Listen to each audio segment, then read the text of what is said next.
历史课本老人讲，前中人拜保圣太帝，上中人拜开漳圣王，客家人拜三山国王。听睇課本嘅腳步，人來到台灣三山國王廟遷都嘅地方，宜蘭。有冇來日拜都會講好落翻咯，一樣拜，冇晒睇歷史課本片嚟。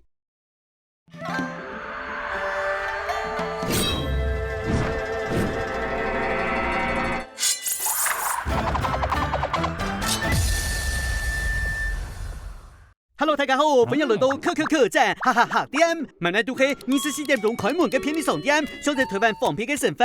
唔過唔緊啲，台灣還有一種本人行客安心嘅純菜，數量比便利商店行客多，佢就係強貓。錯啦，原來發大財就愛喜太貓。各種宗教法通，做就係台灣日常，就係神明出巡，媽祖婆開始均天神書。一個媽祖婆唔啦，還有關帝呀，個陰陽，blah blah blah，聽到嘅社會強比人行客多咧。當中神明就可以做起福建廣東嘅漢人帶來嘅原鄉信仰，像係三山國王，就可以廣東潮州嘅守護神，本來可以當天人，哇，太馬古早嘅三座山，因為此言形成嘅三神信仰，分別係潮州嘅金山、名山、土山，冇想到一拜落去不得了啊！廣東三神獻禮，甚至寫出評論嘅傳說，4百幾世紀，本日三位三神爆紅，到中國宋朝，日本政府封州國王，對此言神進發人嘅神。潮州人親愛的元神，愛就係5日頭嘅英雄。故所喺家啲廟巷看到係三山人，唔係三座山。信仰一種東西咧，還有兩個關鍵。第一，就係5日神仙，效果就會越好。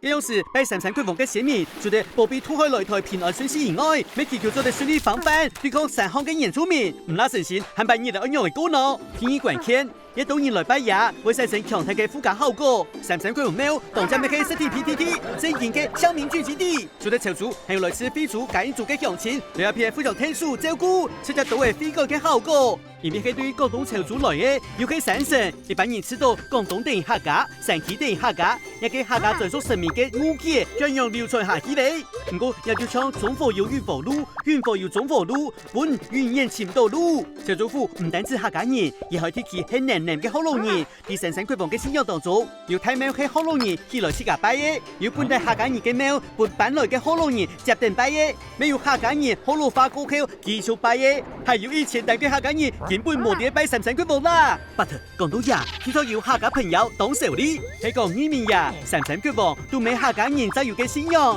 嘅客家文化都係純馬嘅喏。唔過再說一下，係講搭幾隻票錢就講係客家信仰，咁冇知道客家文化太歐敗喏。一題歷史課本沒答案，就請各位客家朋友跳下來潛看下了。